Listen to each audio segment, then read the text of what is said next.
Alhamdulillahi Rabbil Alamin, wassalatu wassalamu ala ashrafil khalqi ajma'in, Sayyidina wa maulana Muhammadin wa ala alihi wa sahbihi wa man da'a bi da'watihi wa sa'ana bi sunnatihi ila yawmi liqa'i rabbih wa ba'd.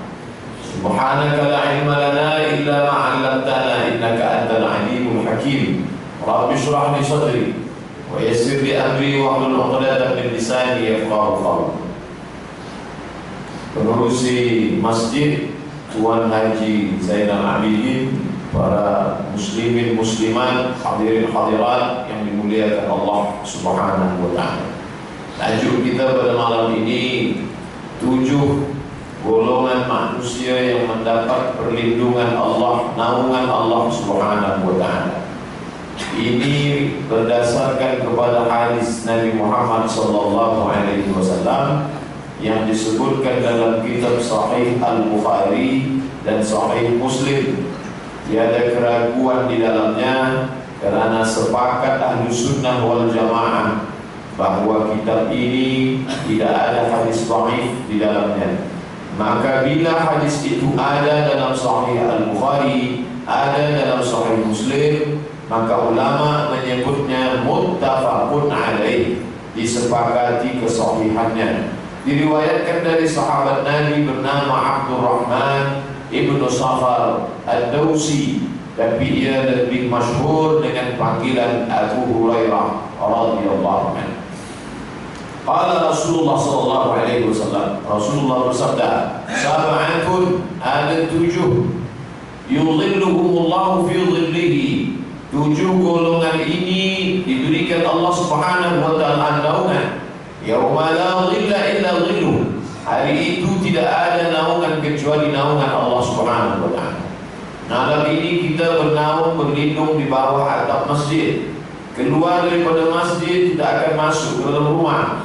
Sementara dari masjid dalam perjalanan kita akan bernaung di dalam kereta, bernaung di bawah pokok kayu. Tapi sampai masanya jangankan rumah, jangankan masjid, wa takunul jibalu kal'ihnil manfush, gunung bukit yang besar sekalipun ia hanya seperti bulu-bulu kambing yang dihembus angin, tiada bermakna. Wa taran nasa sukara, engkau melihat manusia seperti orang yang mabuk selepas meminum khamar. Wa ma hum bisukara, mereka bukan mabuk, walakinna 'adzab Allah syadid, azab Allah amat sangat keras, sehingga mereka berjalan di atas muka bumi ini seperti orang yang mabuk selepas meminum khamar. Maka pada masa itu kita selepas tasyahud, sebelum salam, meminta perlindungan kepada Allah. Hadis riwayat Muslim, 4 perkara. Allahumma inni a'udzubika min 'adzabi jahannam wa min 'adzabil qabri wa min fitnatil mahya wal mamat. Jauhkan azab hidup dan mati, makna azab hari kiamat. Wa min syarri fitnatil masihid dajjal, jauhkan daripada fitnah azab al-masih palsu, al-masih dajjal. Maka manakala kita menghadap Allah Subhanahu wa ta'ala, saudara, keluarga, istri, anak, tiada siapa dapat menolong. Walaqad ji'tumuna furada, kamu akan datang menghadap aku sendirian. Kama khalaqnakum awwala marrah, sebagaimana aku dulu menciptakan kamu sendirian, maka kamu pun akan datang menghadap aku, tiada membawa sesiapa sahaja. Semua menghadap Allah. Yauma la yanfa'u malun, masa itu harta tiada bermakna, wala banun, anak yang disayang pun tak boleh menolong, illa man atallaha biqalbin salim, kecuali orang yang datang menghadap Allah Subhanahu wa ta'ala membawa hati yang bersih, membawa amal yang saleh. Maka malam ini kita akan bahaskan 7 manusia yang datang menghadap Allah dan ia mendapatkan naungan lindungan Allah Subhanahu wa ta'ala.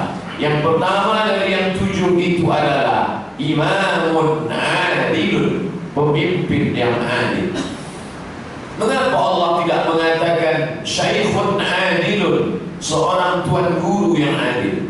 Mengapa Allah tidak mengatakan abun adilun, seorang bapa yang adil? Kerana bila seorang bapa adil, maka keadilan keadilannya hanya untuk istri dan anaknya saja.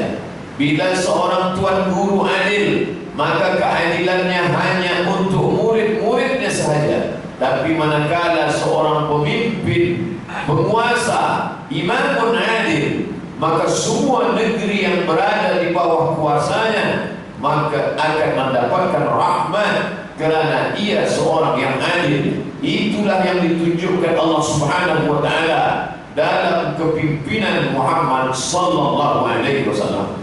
Maka bila ada orang mengatakan Islam tidak mementingkan kekuasaan, ini orang belum belajar ajaran Islam. Dalam Islam memang ada fiqh taharah, masalah air suci mensucikan. Memang dalam fiqh ada namanya fiqh salat, ibadah, ada namanya fiqh muamalah, jual beli, ada namanya fiqh munakahah, pernikahan. Tapi orang lupa ada namanya fiqh siasah, politik Islam. Maka seorang ulama besar bernama Al-Imam Al-Mawardi, meninggal tahun 450 Hijrah. Dia menulis satu kitab berjudul Al-Ahkam As-Sultaniyah, hukum hakam sultan, kesultanan. Sultan diambil daripada kata sultan. Sultan artinya kekuasaan. Maka Nabi SAW selama 13 tahun di Makkah tiada kekuasaan. Maka tak ada salat berjamaah di Makkah sebab tak ada kekuasaan. Tidak ada bayar zakat di Makkah, tidak ada kekuasaan. Tidak ada haji di Makkah, tak ada kekuasaan. Tapi manakala sampai ke Al-Madinah Al-Munawwarah, Nabi berkuasa. Semua Yahudi Bani Nadir, Yahudi Bani Quraidah, Yahudi Bani Qainuqa, Yahudi Khaybar tunduk dalam kuasa Muhammad sallallahu alaihi wasallam. Mereka marah kepada Nabi, mereka benci kepada Nabi, bukan kerana Nabi mengajak mereka salat, bukan kerana Nabi mengajak mereka puasa Senin, Isnin dan Kamis, tapi mereka benci kerana Muhammad memegang kekuasaan. Ia berkuasa. Ia kirim surat kepada Raja Rom, Raja Romawi.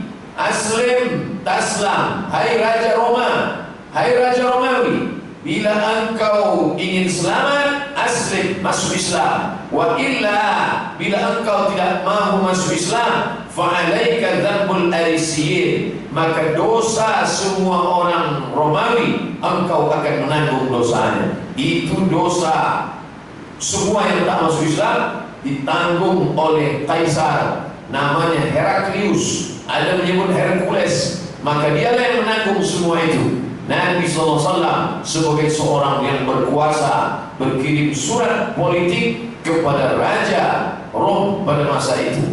Maka bila ada mengatakan Muhammad SAW hanya seorang tokoh agama, hanya seorang pemimpin imam dari Masjid Nabawi, ia tidak faham ajaran Islam. Islam mementingkan kekuasaan. Maka manakala Nabi SAW meninggal, sahabat berkumpul di satu tempat bernama Saqifah Bani Sa'idah. Masing-masing ingin menggantikan tempat kuasa Nabi. Yang dari Madinah, mereka punya seorang pemimpin bernama Sa'ad bin Ubadah. Bila Nabi sudah meninggal, kami ingin gantikan Nabi itu dengan Sa'ad. Bukan menggantikannya sebagai Nabi, kerana Nabi mengatakan la nabiyya ba'di, tak ada Nabi sesudah aku. Bila aku mati tak ada Nabi lain.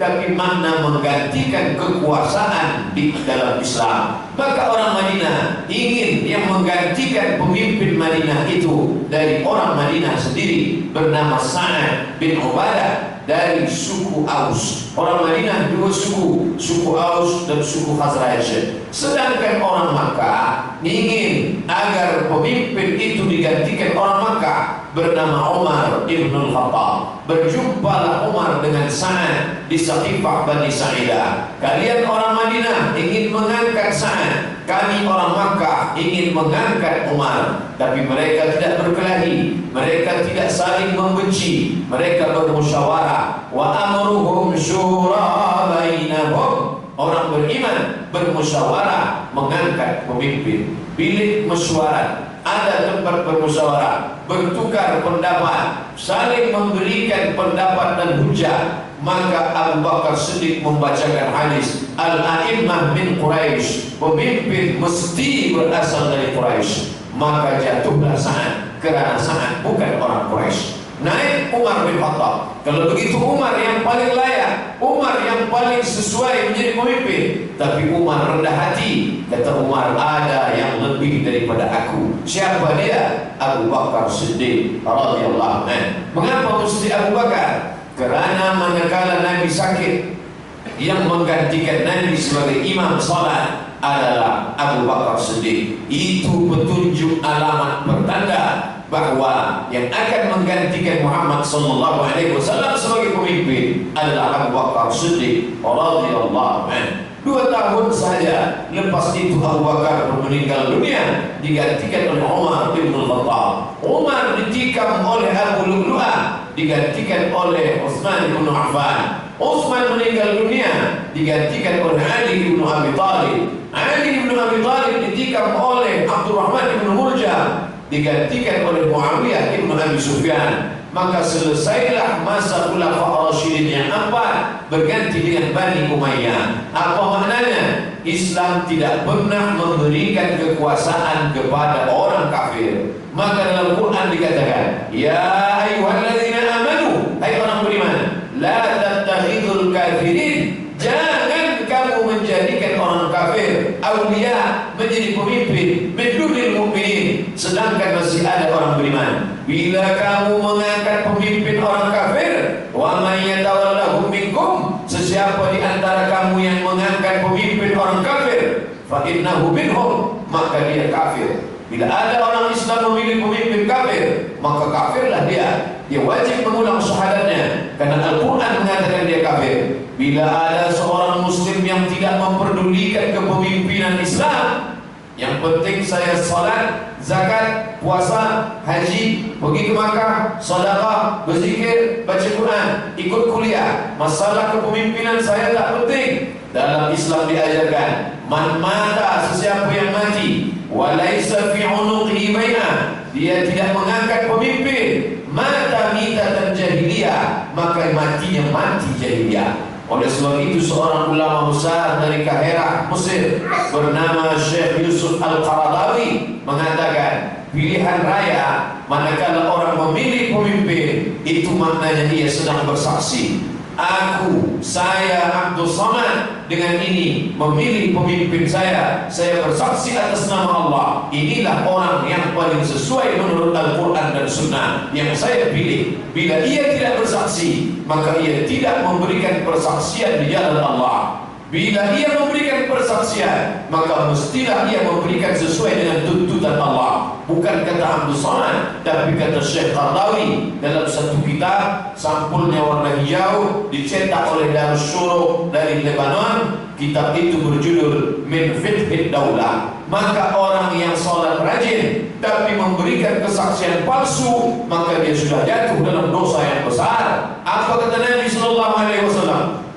Hal adullukum ala akbaril kabair, maukah kamu aku tunjukkan dosa yang paling besar di antara yang besar? Hal adullukum ala akbaril kabair, maukah kamu aku tunjukkan dosa terbesar di antara yang besar? Apa itu wahai Rasulullah? Ada 3. Yang pertama asyirku, syirik, mempersekutukan Allah. Yang kedua uququl walidain, durhaka kepada kedua orang tua. Yang ketiga syahadatuz zur, engkau memberikan persaksian palsu. Dia tidak layak, dia tidak patuh, dia tidak amanah, tapi kau berikan persaksian. Engkau katakan aku sedang memilih orang amanah, padahal engkau pilih dia kerana suku, engkau pilih dia kerana kerabat, engkau pilih dia kerana satu kampung. Maka saat itu sudah mengkhianati amanah. Allah berfirman, ya ayyuhalladzina amanu, wahai orang beriman, la takhunullah, jangan kamu mengkhianati Allah, war rasul, jangan kamu mengkhianati Rasul, wa takhunu amanatikum, kamu mengkhianati amanah, wa antum ta'lamun, padahal kamu tahu, padahal kamu sedar, padahal kamu faham tentang masalah. Yang pertama mendapatkan lindungan Allah, imamun adilun, pemimpin yang adil. Alhamdulillah, kita hidup tentram, nyaman, senang, selesa saat ini kerana pemimpin Muslim. Saudara kita,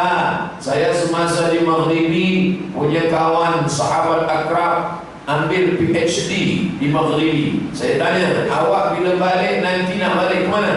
Dia daripada petani. Saya akan balik ke Kuala Lumpur. Tak balik petani? Tak. Apa sebab?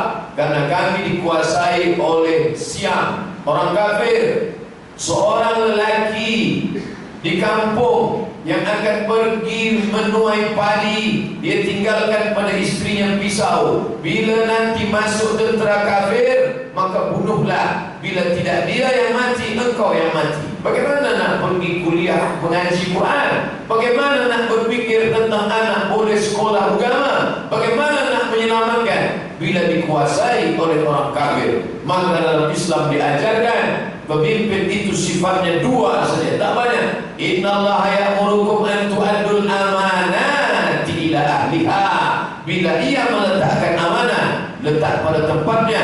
Wa idza hakamtum bainan nasi an tahkumu bil adli. Bila ia menghukum manusia, maka ia menghukum dengan adil, menempatkan amanah pada tempatnya, menetapkan hukum dengan adil. Bila ia punya dua sifat itu, maka turunlah ayat ati Allah wa ati'ur Rasul wa ulil amri minkum. Taatlah kamu kepada Allah, taatlah kamu kepada Rasul, patuhlah kamu kepada pemimpin kamu yang sifatnya ada dua, amanah dan adil. Muslimin muslimat yang dimuliakan Allah. Sampai Imam Ahmad bin Hanbal, Imam Hanbali berkata, bila doamu dijamin Allah makbul, bila engkau punya doa mustajab, tapi doamu itu tidak banyak, hanya satu sahaja, apakah yang akan engkau minta?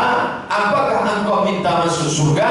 Apakah engkau minta jauh dari neraka? Apakah engkau minta istri solehah? Apakah engkau minta anak soleh? Kata Imam Ahmad bin Hanbal, bila engkau punya doa satu sahaja dan doamu itu makbul, maka mintalah pemimpin yang adil. Apa sebab? Bila engkau minta istri salihah, belum tentu dapat pemimpin adil.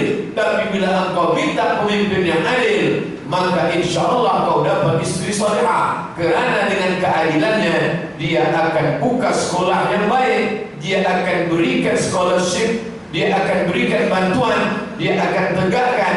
Maka yang pertama mendapatkan naungan itu adalah imamun adil. Itulah yang dicontohkan oleh Harun al-Rashid, itu yang dicontohkan oleh Umar bin Abdul Aziz, itu yang dicontohkan oleh Abu Bakar, Umar, Utsman dan Ali, dan itu yang dicontohkan Nabi Muhammad sallallahu alaihi wasallam. Yang pertama, habis setengah jam baru yang pertama. Yang kedua, syabun nasha'a fi ibadatillah, anak muda, pemuda yang tumbuh hidup dalam ibadah. Mengapa Nabi sebut anak muda? Mengapa Nabi tak sebut orang tua yang rajin beribadah? Sebab orang tua beribadah itu biasa. Bila sudah tak tua tak beribadah, bila lagi? Nabi sebut syabun, anak muda yang rajin beribadah. Apa sebab? Masa muda, darah sedang mendidih, nafsu sedang bergelora. Masa itu dia tak dapat mengawal hawa nafsu. Yang lain pergi minum khamar, yang lain semua buat dosa maksiat, pergi berzina. Tapi ada seorang anak muda yang duduk di masjid, membaca Al-Quran, berzikir, maka ia akan mendapatkan naungan. Ini banyak orang tak nak sampaikan lagi ke masjid. Sebab bila disampaikan ke masjid, Pak Ustaz menyampaikan yang sesuatu terlambat, mestinya Ustaz sampaikan 30 tahun yang lalu, kata sebagian jemaah. Ini saya sampaikan mungkin bukan untuk kita. Saya pun tak muda lagi. Saya insya Allah kalau ikut tahun Hijriah, ini Jumadil Akhir, Jumadil Akhir, Jumadil Awal, Muharram, Safar, Rabiul Awal, Rabiul Akhir, Jumadil Awal, Jumadil Akhir, Jumadil Awal, 30 Jumadil Awal ni saya 40 tahun kalau ikut Hijriah. Tapi kalau ikut Masehi, Rumi baru 38. Jadi kalau ditanya orang umur Ustaz berapa, nak Hijriah apa Rumi? Saya tak muda lagi. Tapi kita yang tidak lagi muda ini tetap masih mendapatkan itu, walaupun bukan kita, anak cucu kita. Maka tumbuhkanlah mereka dalam ibadah kepada Allah Subhanahu wa Ta'ala. Dulu orang-orang muda mudah beribadah kepada Allah, tidak banyak godaan. Hari ini Twitter, Facebook, BBM, WhatsApp, internet, game online, PlayStation, berbagai macam merosakkan kepala anak cucu kita. Bila orang tua hari ini tidak mempedulikan anaknya, maka dia sudah mengkhianati amanah. Kerana berapa banyak orang yang meminta dapat anak, Allah belum lagi beri. Maka ada orang yang sudah mendapatkan, tumbuhkanlah ia dalam ibadah kepada Allah Subhanahu wa Ta'ala. Carikan pendidikan yang mementingkan agama. Kerana doa kita yang pertama, Allahumma inna nas'aluka salamatan fid din. Agama dulu. Setelah agama selamat, wa'afiatan fil jasad, badan sehat. Sesudah badan sehat, wa ziyadatan fil ilm, ilmu bertambah. Sesudah ilmu bertambah, wa barakatan fil rizq, rezeki barakah. Tidak ada makna rezeki banyak, umur panjang, badan sehat, ilmu tidak bermakna bila tidak selamat dalam agama. Maka kita selamatkanlah agama anak cucu kita, supaya kita pun mendapatkan amal yang tak putus dengan kematian. Mati kita dimakan cacing tanah, tapi mereka masih tetap berdoa, Rabbana ighfir lana dzunubana wa liwalidayna warhamhuma kama rabbayani shaghira. Datang seorang sahabat bernama Sa'ad berjumpa dengan Nabi sallallahu alaihi wasallam. Ya Rasulullah, ya, ummi matat, mak saya mati, meninggal dunia. Apa atasaddaqu anha? Bila aku bersedekah, apakah sedekahku itu sampai pada bundaku yang sudah meninggal dunia itu? Kata Nabi, tasaddaq, bersedekahlah. Ini dalil sedekah untuk orang mati sampai. Lalu kemudian Sa'ad bertanya, ayyus sadaqatu afdal? Bila sedekah itu sampai, apakah sedekah yang paling afdal? Apa sedekah yang paling utama? Nabi menjawab, saqyul ma, memberi air minum. Oleh sebab itu orang banyak bersedekah air minum. Ustaz bermalam ini dikasih sedekah air minum. Buatkanlah tempat air, sedekah.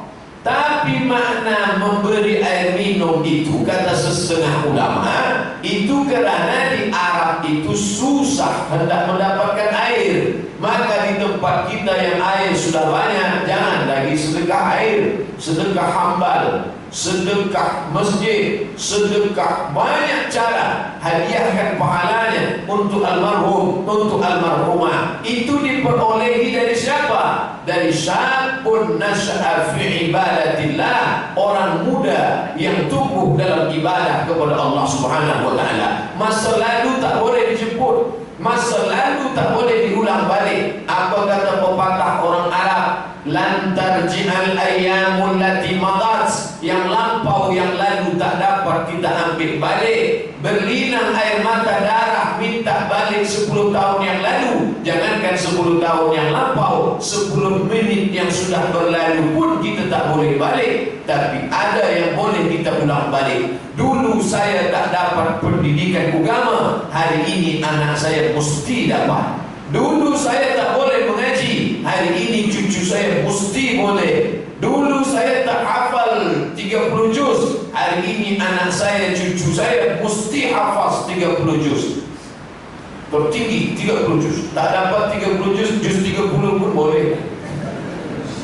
Paling tidak niat sudah sampai. Innamal a'malu binniyat, paling tidak niatnya sampai. Maka ini adalah mengambil kembali masa lalu yang sudah terlewatkan. Hari ini, dulu mak bapak ibu saya mendidik saya berat, tapi saya mendidik anak-anak saya jauh lebih berat. Kenapa? Kerana godaan zaman yang luar biasa. Oleh sebab itu, bila zamannya luar biasa, cara kita mendidik biasa-biasa saja, maka kita kalah 2 kali.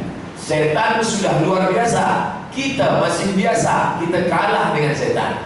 Kalau bolehlah setan itu berbicara, bercakap dengan kita, saya sudah luar biasa menggoda kamu, kata setan. Kamu menghadapi saya masih biasa-biasa, kamu kalah 1-0 dengan saya.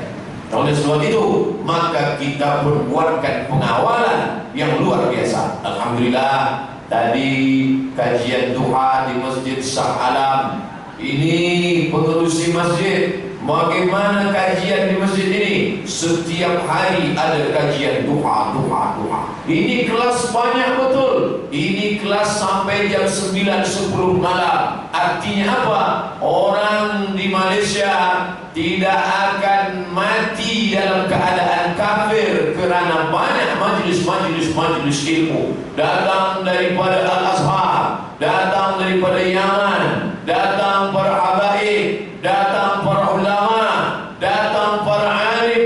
Maka tinggal datang, hadiri saja majlis-majlis, bawa anak cucu menantu. Inilah yang akan membuat mereka dapat yang kedua, syabun, anak muda, pemuda, nasya'a fi ibadatillah, yang tumbuh dalam ibadah kepada Allah Subhanahu wa ta'ala. Yang ketiga, kata Nabi SAW yang ketiga ini, rajulun qalbuhu mu'allaqun fil masajid, orang yang hatinya tergantung di masjid. Ini hadis ini muskil, problem. Orang kalau hatinya tergantung di masjid, dia keluar masjid, matilah dia. Ustaz, mana boleh orang hatinya tergantung di masjid? Ini makna kiasan, makna majazi, bukan makna hakiki. Kerana orang itu tergantung hatinya. Ada orang badannya di luar, badannya di office, badannya berniaga, badannya di jalan, tapi hatinya di masjid. Manakala ia dengar azan berkumandang, hayya 'alas shalah, dia pun menepi ke tepi jalan, masuk ke dalam masjid. Orang badannya di luar masjid, hati di dalam masjid. Tapi ada yang sebaliknya, badannya dalam masjid, hati di luar masjid. Dia kita na'udzubillah. Oleh sebab itu yang kita inginkan itu dua-duanya, badan di dalam masjid, hati di dalam masjid. Ala fil jasadi mudghah, ketahuilah di dalam badanmu itu ada segumpal. Idza saluhat saluhal jasadu kullu, kalau ia baik yang lain ikut baik. Wa idza fasadat fasadal jasadu kullu, kalau ia rosak yang lain ikut rosak. Ala wahyal qalb, hati itulah gantungkan ke dalam masjid. Apa usaha Nabi dulu membuat sahabat hatinya tergantung di masjid? Apakah Nabi kumpulkan semua sahabat, lepas itu dia baca doa, ya Allah, gantungkanlah hati sahabatku ini dalam masjid? Atau dia ambil air, dia baca, gantungkanlah sahabatku ini hatinya dalam masjid, dan dia bagi minum satu-satu? Nabi mengajak sahabat ke masjid. Itulah yang disebut pepatah Melayu, alah bisa, alah boleh karena biasa. Bila ia membiasakan diri, pagi datang, zuhur datang, asar datang, maghrib datang, isya datang, tahajud malam, kadang ada malam iktikaf khas dibuat di masjid, maka bila ia terbiasa, maka hatinya tergantung di masjid. Mungkin tuan-tuan, puan-puan yang sudah terbiasa sholat berjamaah, bila sekali tak berjamaah rasa ada kurang dalam hidup, rasa tak nyaman, rasa tak selesa. Tapi berapa lama melekatkan hati ke masjid itu? Mungkin ada yang sudah 10 tahun, mungkin ada yang sudah 20 tahun. Maka sahabat Nabi dulu, kata Syekh Wahbah Az-Zuhairi dalam kitabnya Al-Fiqhul Islami wa Adillatuh, bila mereka terlambat takbiratul ihram, mereka takziah 3 hari. Bila mereka terlambat masbuk 1 rakaat, mereka takziah 7 hari. Begitu kata Syekh Wahbah Az-Zuhairi, bercerita tentang sahabat dan tabi'in. Mereka dulu bila dia masuk masjid terlambat takbiratul ihram, dia takziah, berduka cita, bersedih 3 hari. Bila terlambat 1 rakaat, dia takziah 7 hari, bersedih, tak sanggup senyum, tak sanggup gelak tertawa kerana hatinya susah, tak dapat ia jemput kembali ke kesalahan hatinya, tak dapat ia obati. Mengapa aku terlambat solat berjamaah? Kalaulah mereka hidup hari ini melihat orang yang meremeh-temehkan sembahyang berjamaah, mungkin mereka takziah 40 hari 40 malam. Kerana apa? Orang hari ini tidak lagi memandang masbuk, terlambat itu sesuatu perkara yang besar, mereka mengecilkan yang besar. Itulah beza kita dengan sahabat Nabi, tabi' dan tabi'in. Apa bezanya? Solat mereka sama, solat kita pun sama. Bacaan Quran mereka sama, bacaan Quran kita pun sama. Bezanya apa? Mereka dulu memandang sesuatu itu besar, hari ini kita memandang kecil. Dulu dosa yang mereka pandang kecil, hari ini kita pandang halus. Apa kata sahabat? Dosa yang dulu kami anggap sebesar ujung rambut, dulu dosa itu kami anggap sebesar bukit Uhud, kami anggap itu dosa besar, kesalahan yang amat sangat hebat. Tapi kamu memandangnya sebesar ujung rambut. Kita memandang yang silap, yang salah, yang besar itu amat sangat kecil, maka kita pun menyepelekannya di hadapan Allah Subhanahu wa ta'ala. Yang keempat, rajulani, 2 orang.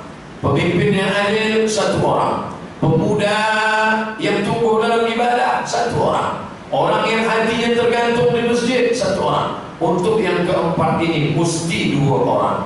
Rajulani, 2 orang. Tahabba fillah, berkasih sayang kerana Allah. Ijtama'a alaih, bersahabat berkumpul bersama kerana Allah. Waftaraqa alaih, berpisah pun kerana Allah. Kenapa Tuan dekat dengan Tuan? Kami dekat kerana sama-sama kuliah, sama-sama ke masjid, sama-sama umrah, sama-sama mengaji, sama-sama belajar bahasa Arab, sama-sama bersama kerana Allah, berkawan kerana Allah. Tidak akan lapuk kerana hujan, tidak akan lepas lekang kerana panas, kerana dengan Allah itu kita hidup. Alaiha nahya, dengan itu kita hidup. Wa alaiha namutu, dengan itu kita mati. Wa biha nub'atsu, dengan itu juga kita akan mati, dibangkitkan menghadap Allah Subhanahu wa ta'ala. Berkawan kerana harta, bila kita sama-sama punya harta, manakala dia kaya kita susah, sudah tak sedap lagi berkawan. Berkawan kerana kuasa, semasa sama-sama berkuasa kita selesa berkawan. Manakala dia berkuasa kita tak ada kuasa, maka sudah tak lagi sedap berkawan. Maka berkawanlah. Ijtama'a alaih, bersahabat kerana Allah. Wa tafarraqa alaih, berpisah pun kerana Allah. Kenapa berpisah kerana Allah? Kenapa Tuan berpisah dengan Tuan Fulan? Saya berpisah dengan dia kerana dia sudah dipanggil Allah duluan. Jadi berpisah, iyalah, takkan saya nak ikut ke kubur sama dengan dia, sebab dia sudah mati menghadap Allah. Tapi perhubungan itu tidak putus. Andai Abdul Somad mendahului tuan-tuan sekalian, sampailah berita, tahu tak ustaz yang dulu berceramah di masjid kita? Yang mana tu? Itu yang dari Riau. Ya, sekali ingat, kata tuan, kata puan, dia sudah mati, meninggal 1 minggu lepas. Maka semuanya membacakan untuk almarhum Abdul Somad Al-Fatihah. Tak putus dengan kematian. Maka bila ada orang bersahabat, apakah tempat membuat dia putus? Tidak. Saya akan kembali hari Rabu. Putuskah persahabatan kita? Tidak. Tuan-puan akan tetap mendoakan, ya Allah, panjangkan umurku, murahkan rezekiku, ampunkan dosaku. Selepas itu dia teringat, terkenang, oh ada ustaz kami, Allahumma khtim lahu bi husnil khatimah. Matikan ustaz kami itu dalam keadaan husnul khatimah. Wala tahtim alaihi bi su'il khatimah. Jangan kau matikan dia dalam su'ul khatimah. Manakala kita doakan saudara kita an zahril ghaib, bukan di hadapannya, dia pun jauh di sana, kita doakan dia, maka turun malaikat. Apa kata malaikat? Amin, kabulkan doanya. Walaka mithlu, engkau dapat yang sama seperti yang engkau doakan. tuan-tuan yang akan pergi ke tanah suci, bergantung di pintu Ka'bah, berdoa di Multazam, berdoa di dalam Taman Raudhah. Habis semua dia doakan. Sahabatku yang ada di Kuala Lumpur, kawan-kawan yang ada di Riau, murahkan rezeki mereka, ampunkan dosa mereka. Apa kata malaikat? Amin, kabulkan doanya ya Allah. Walaka mithlu, engkau dapat yang sama seperti yang engkau doakan. Inilah orang yang dicari nanti oleh Allah Ta'ala di padang mahsyar. Allah panggil semua umat manusia, tapi ada satu yang dicari oleh Allah. Aina artinya mana? Ainal muta'abbuna bijalali. Mana orang yang dulu masa di dunia ia menjalin kasih sayang kerana aku. Azilluhum tahta zilli, aku akan beri ia naungan. Yauma la zilla illa zilli, hari ini tiada naungan kecuali naungan aku, tiada perlindungan kecuali perlindungan aku. Maka Allah mencari orang-orang yang dekat dengan itu. Masuk waktu Isya. Baik, kita dengarkan azan Isya. Selepas itu kita akan teruskan yang ke-5, ke-6 dan ke-7. Terima kasih perhatian tuan-tuan. Mohon maaf atas segala kekhilafan. Wassalamualaikum warahmatullahi wabarakatuh.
Ati Sayyidina Muhammadan al-wasilah wal-fadilah. Berikanlah kepada Nabi Muhammad wasilah dan keutamaan, wasyarafa wa darajatal aliyatan rafi'ah, kemuliaan dan kedudukan yang tinggi.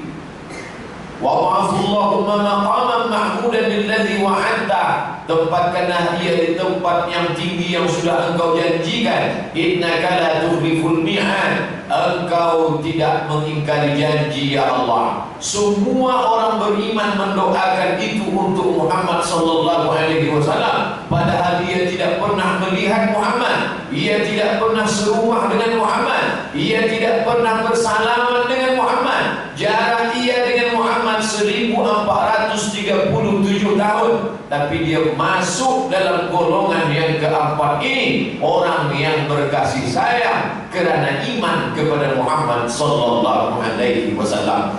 Dan Muhammad sallallahu alaihi wasallam itu pun sayang juga kepada kita. Manakala giginya patah, keningnya berdarah, sahabat datang, berdoalah wahai Rasulullah, bila engkau bacakan doa itu maka orang kafir semua akan mati. Inilah masanya, masa perang Uhud, giginya patah, keningnya berdarah, sahabat sudah banyak yang mati. Hamzah bin Abdul Muttalib mati syahid. Berdoalah Rasulullah supaya datang pertolongan Allah. Apa kata Nabi? Biarlah doa itu aku simpan untuk umatku di akhir zaman, syafaatan li ummati yaumal qiyamah. Kita sayang kepada dia, tapi belum berbanding lagi dengan sayang dia kepada kita. Suatu ketika apa kata Nabi sallallahu alaihi wasallam? Nanti ada umatku yang akan minum di telaga Kautsar. Mereka akan minum di dalam air telaga Al-Kautsar itu. La yazmamu fiha abada. Mereka tidak akan haus untuk selamanya di padang mahsyar. Lalu sahabat bertanya, kamikah itu wahai Rasulullah? Antum ashabi, kamu semua sahabatku. Yang akan minum itu adalah ikhwani, saudaraku. Kamikah itu? Antum ashabi, kamu semua adalah sahabatku. Yang akan minum di telaga itu nanti adalah saudaraku. Siapa mereka itu wahai Rasulullah? Alladzina amanu bi wa lam yarawni, mereka beriman kepadaku padahal tidak pernah melihat aku. Mudah-mudahan kita termasuk golongan itu insyaallah. Amin ya rabbal alamin. Apa maknanya? Cinta sayang, tuan puan sekalian sayang kepada saya, tidak melihat datang dari mana, tak tahu anak siapa, tapi karena yang saya sampaikan ini firman Allah, yang saya sampaikan hadis Rasulullah, mudah-mudahan kita juga akan dipertemukan di tempat Rasulullah sallallahu alaihi wasallam. Amin ya rabbal alamin. Oleh sebab itu, bagi yang sudah menjalin perhubungan persaudaraan ukhuwah Islamiyah yang baik, jangan dirosakkan oleh sebab-sebab khilafiyah. Ini orang kafir punya kerja, hendak merusak umat Islam dunia, ingin merosakkan umat Islam di Malaysia supaya kita lemah. Islam ini bila dia dimusuhi dari luar, bila Nabi Muhammad diejek, orang Islam makin kuat. Tapi dia dirosakkan dari dalam. Masalah-masalah khilafiyah, masalah tahlil arwah, masalah ziarah kubur, masalah berkirim Fatihah, masalah usolli fardhu maghrib di salat rakaatin. Ini semua masalah-masalah yang sudah lama dibangkit-bangkit lagi. Imam Syafi'i solat subuh berkunut, Imam Hambali solat subuh tidak berkunut. Hambali dengan Syafi'i berbeza dalam masalah subuh. Tapi manakala Syafi'i mati meninggal, apa kata Hambali? Da'autu lisyafi'i fi salati 40 sana. Aku mendoakan Syafi'i dalam solatku 40 tahun lamanya. Padahal mereka berbeza dalam masalah kunut subuh. Manakala Hambali yang tinggal di Baghdad, Irak, mendengar kabar Syafi'i yang ada di Kahirah, Mesir meninggal dunia, maka Hambali mendoakan dia, Rabbil firli, ampunkan aku, wali walidayya, ampunkan kedua orang tuaku, wali Muhammad bin Idris Asy-Syafi'i, ampunkan doa saudaraku Muhammad bin Idris Asy-Syafi'i. Mereka dapat berlapang dada menerima perbezaan khilafiyah dalam masalah furu', dalam masalah fiqh.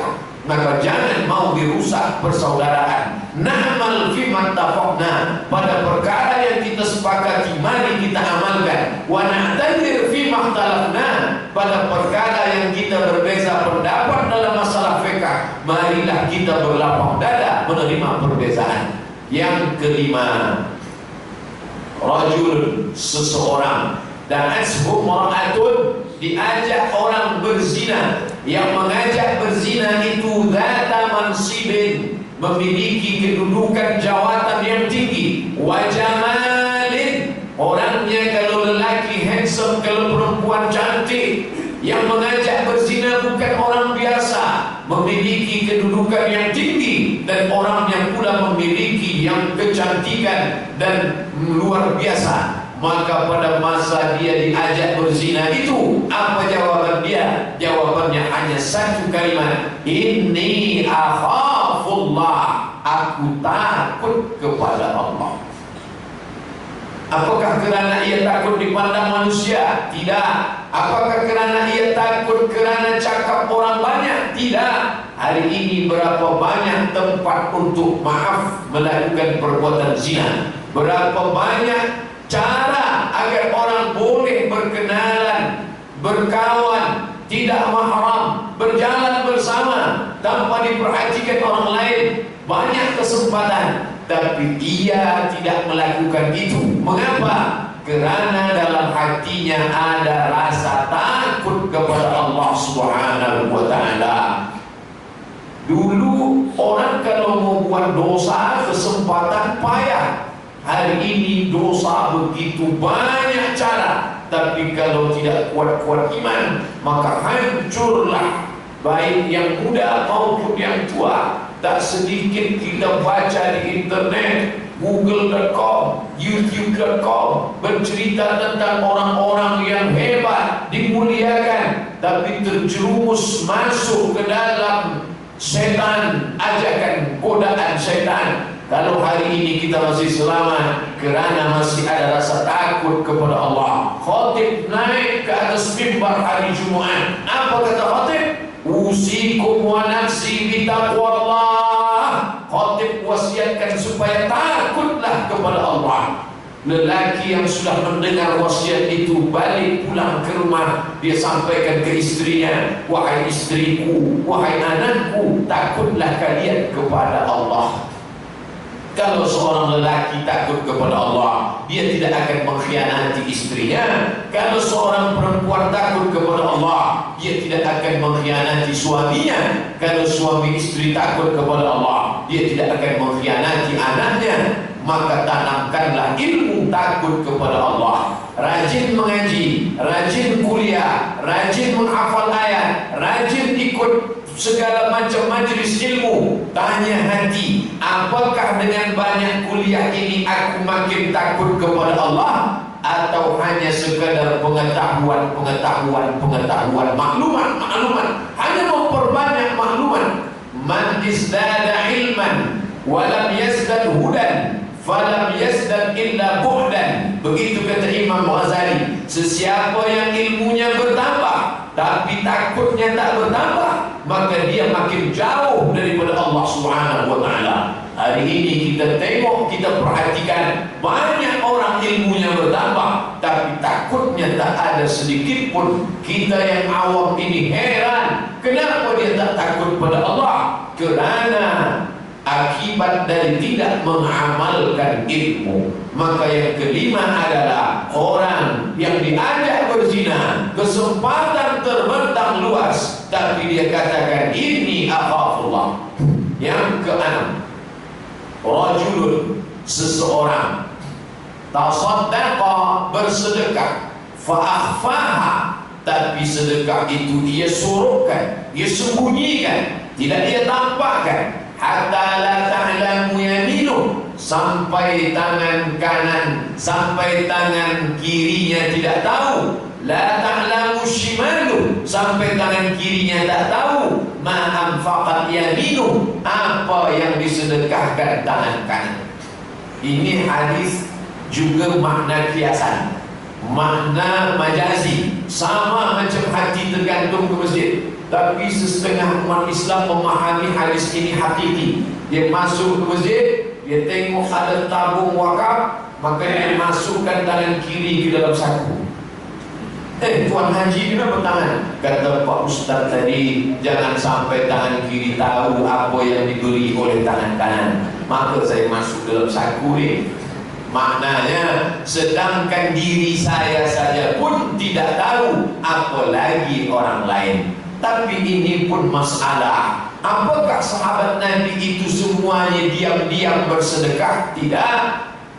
Mana buktinya? Ada sahabat namanya Abu Dihdah, ia berderma 600 batang pokok korma. Semua sahabat tahu. Ini dalil boleh bersedekah, orang lain tahu.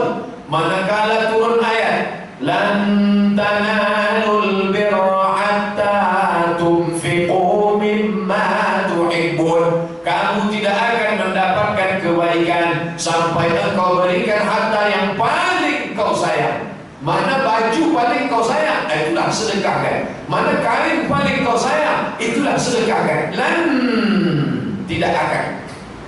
Lan tanalul birra, kau tak akan dapat kebaikan hatta tunfiqu mimman tuhibbun, sampai kau berikan apa yang paling kau sayang. Maka sahabat datang, beratur sahabat datang. Yang pertama datang Abu Talha, wahai Rasulullah, ya, harta yang paling aku sayang itu ada kebun di hadapan Masjid Nabawi. Di Masjid Nabawi, atau di hadapan Masjid Nabawi arah kiblat ada satu kebun namanya Biraha. Kebun Biraha ada batang korma, ada satu tempat air.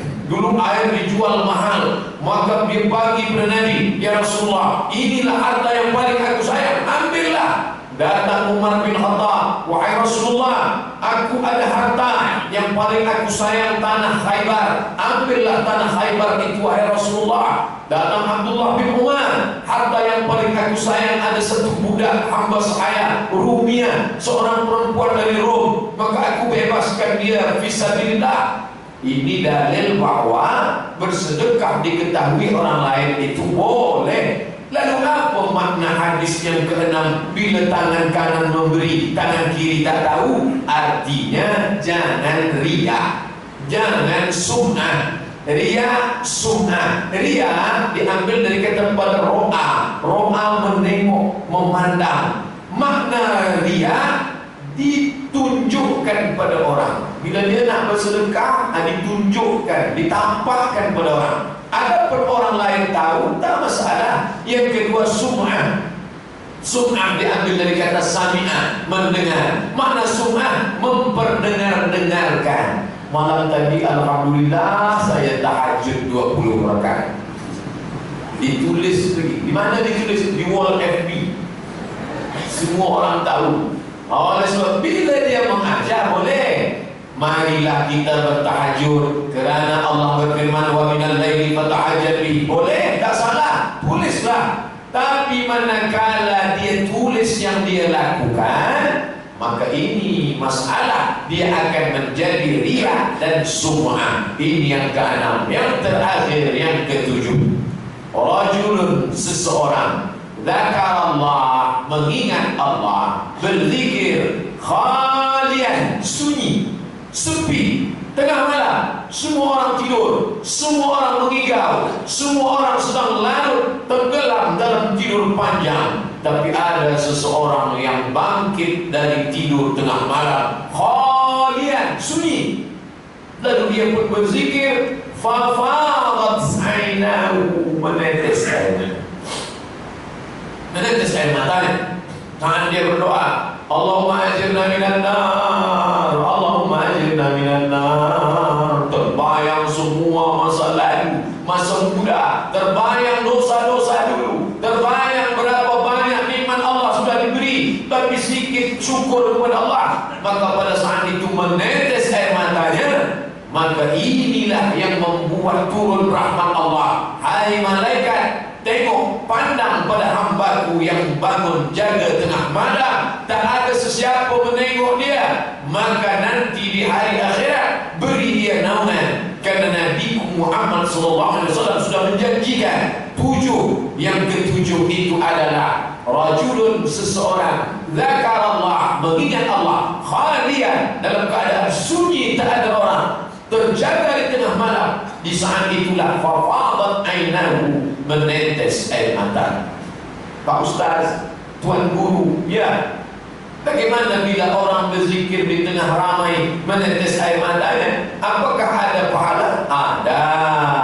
Hadis lain, maka jangan membaca satu hadis saja. Ainani, ada dua mata, la tamassuhuman nar, dua mata yang tidak tersentuh api neraka, dua mata yang tidak dijilat api neraka. Yang pertama, ainun tahrusu fi sabilillah, mata yang berjaga 24 jam pagi siang malam tak tidur, menjaga fi sabilillah. Saudara-saudara kita yang sedang melawan Syiah Nusairiyah di Suriah, Damaskus, saudara kita yang sedang melawan Syiah Houthiyah di Yaman, Sana'a, saudara kita yang sedang melawan Israel laknatullah alaihim ajma'in di Palestin, mereka tak tidur malam, maka mata ini diharapkan Allah Ta'ala terkena api neraka. Yang kedua, ainun bakat min khasyatillah, mata yang menangis kerana takut kepada Allah meskipun di tengah orang ramai.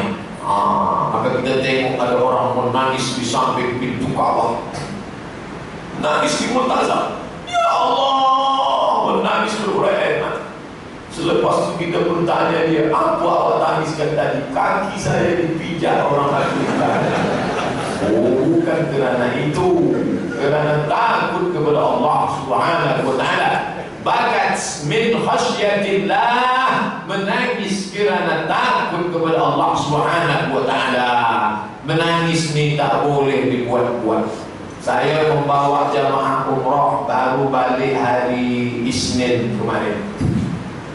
Alhamdulillah banyak yang menangis, macam-macam lah, Tapi kawan sahabat saya, ustaz juga, dia cerita ke saya, aku heranlah Ustaz Abdul Somad. Kenapa? Ada jamaah saya ni, masa datang tawaf qudum dia tak menangis, masa sa'i dia tak menangis, masa tahallul dia tak menangis, masa berdoa semua orang tak menangis. Saya tanya dia, Tuan kenapa tak menangis? Inilah masalah saya Pak Ustaz, memang saya tak boleh menangis. Tapi pada masa tawaf wadah, tawaf terakhir, saya cari dia menghilang dari kelompok kami. Saya cari, saya tengok dia di bawah pintu Kaabah, dia sedang menangis. Lepas itu saya tanya, kenapa Tuan menangis? Saya menangis, yang saya tangisi adalah mengapa selama ini saya tak boleh menangis. Oh, pada akhirnya kita memang menangis juga. Dengan menangis itu lepaslah segala yang ada. Ya Allah, orang yang tak faham dia ejek umat Islam. Apalah orang Islam ni macam Yahudi, meratap di dinding ratapan, meratap. Dia bukan menangis di tepi Kaabah sahaja. Kaabah itu hanyalah arah. Maka dalam Islam itu diajarkan ada tempat utama, ada waktu utama. Menangis di Bukit Sofa, menangis di Bukit Marwah, menangis di belakang Maqam Ibrahim, itu keutamaan tempat, fadilah tempat. Tapi bila fadilah tempat tak dapat, ada fadilah waktu. Menangis di waktu duha, menangis di tahajud malam, menangis di saat sujud. Syekh Abdul Rahman Sudais menangis saat membaca ayat kullama nadijas juluduhum badalna juludan ghairaha. Manakala kulit mereka hancur terbakar, kulit mereka hitam menjadi arang, badalna juludan ghairaha, kami ganti dengan kulit yang baru. Hancur kulit kami ganti, hancur kulitnya kami ganti dengan kulit yang baru. Liyadzuqul azab, supaya dia merasakan azab. Manakala ayat itu dibaca oleh Syekh Sunan Asyurain, dibaca oleh Syekh Hudzaifah di Madinah, menangislah imamnya, menangislah makmumnya, menangislah para jamaah. Apa sebab? Mengenangkan azab Allah Subhanahu wa ta'ala. Alhamdulillah, tuan-tuan, puan-puan, ada majlis terjemah Quran, ada majlis harfiah.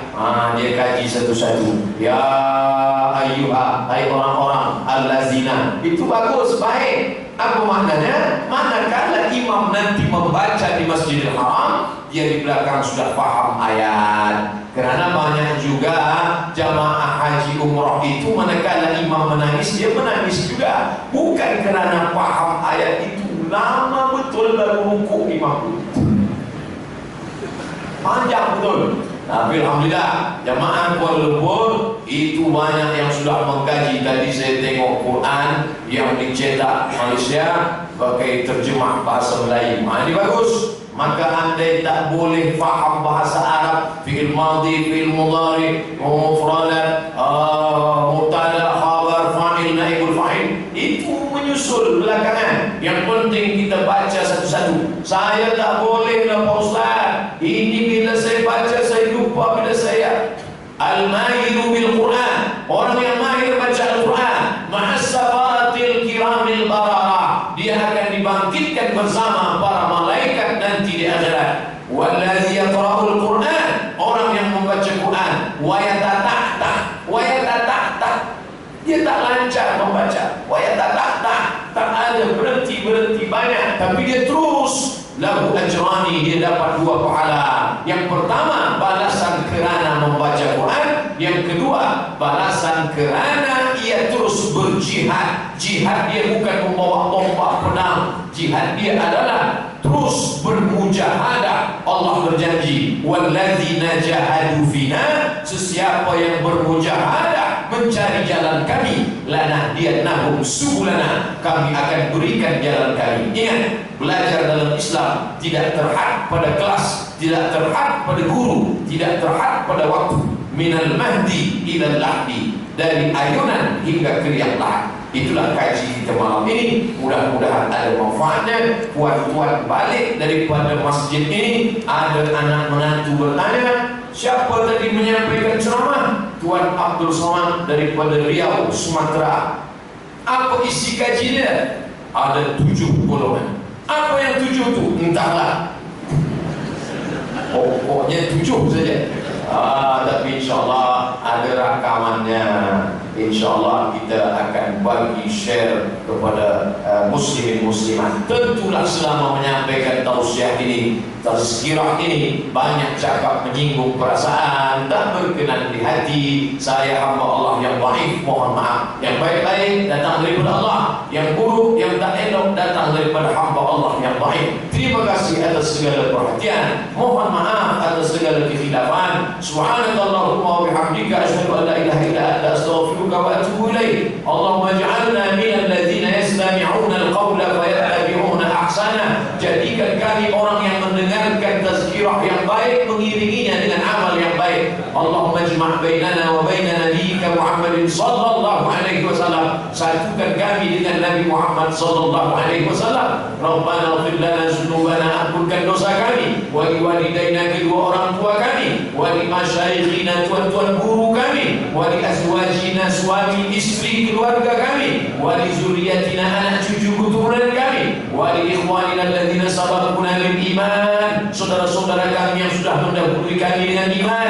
Allahumma ja'al kuburahum rawdatan min riyadil jinan, jadikan kubur mereka salah satu dari taman surga-Mu ya Allah. Wa la taj'al kuburahum hufratan min hufaril niran, jangan kau jadikan kubur mereka salah satu dari neraka-Mu ya Allah. Allahumma dafa'na al-ghala wal waba wal fahsya wal riba wal zina, jauhkan negeri kami, kerajaan tempat kami tinggal daripada malapetaka, bencana, riba, zina, segala macam yang buruk. Min baladina hadza khassa, dari negeri ini secara khusus, wa min buldanil muslimina amma, dari negeri-negeri kaum muslimin secara am. Rabbana atina fid dunya hasanah wa fil akhirati hasanah wa qina adzabannar. Wa sallallahu ala sayyidina Muhammad wa ala alihi wa sahbihi wa sallam. Walhamdulillahi rabbil alamin.